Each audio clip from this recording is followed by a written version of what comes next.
ಇವತ್ತು ಬೆಳಿಗ್ಗೆನೇ ಎದ್ರೆ ಕಾಲೇಜ್ ಹತ್ರ ಹೋಗಬೇಕಿತ್ತು. ಸೊ ಬೇಗ ಎದ್ದು ಮಾಲ್ಟ್ ಕುಡ್ಕೊಂಡು ಕೆಳಗಡೆ ಮನೆ ಆಂಟಿಗೆ ಬಾಯ್ ಹೇಳಿ ನಾನು ನಮ್ಮಮ್ಮ ನನ್ನ ತಂಗಿ ಎಲ್ಲ ಹೊರಟ್ವಿ. ಆ್ಯಂಡ್ ನಮ್ಮಮ್ಮ ಅವರು ಕೂಡ ಇವತ್ತು ನನ್ನ ಜೊತೆ ಬರ್ತಾ ಇದ್ರು. ಅಲ್ಲಿಂದ ರ್ಯಾಪಿಡೋ ಮಾಡ್ಕೊಂಡು ಕಾಲೇಜ್ ಹತ್ರ ಅಂತೂ ಬಂದ್ವಿ.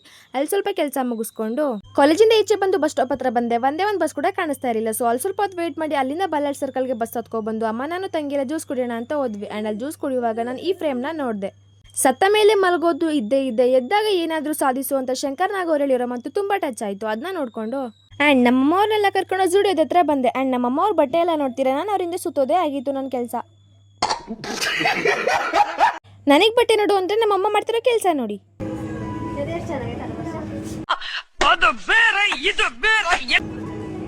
ಚೆನ್ನಾಗಿದೆ. ಬಿಲ್ ಕೌಂಟರಲ್ಲಿ ಬಿಲ್ ಮಾಡಿಸ್ಕೊಂಡು CBSಗೆ ಬಂದರೆ ಮಸಾಲೆ ದೋಸೆ ತಿನ್ನಬೇಕು ಅಂತ ಅನಿಸ್ತು. ಆ್ಯಂಡ್ ನಿದ್ದೆಗಣ್ಣಲ್ಲಿ ದೋಸೆ ಕೊಟ್ಟರು ತಿಂತೀನಿ ಅಷ್ಟಿಷ್ಟ ಅಂತ ಹೇಳ್ತಾ ಬರುವಾಗ ಸೀಬೆ ಹಣ್ಣು ತೊಗೊಂಡು ಅದನ್ನ ತಿನ್ಕೊಂಡು ಜೊತೆಲ್ಲ ಐಸ್ ಕ್ರೀಮ್ ತೊಗೊಂಡು ಡೇನ ಎಂಡ್ ಮಾಡಿದೆ. ಇಷ್ಟ ಆದರೆ ಫಾಲೋ ಮಾಡಿ.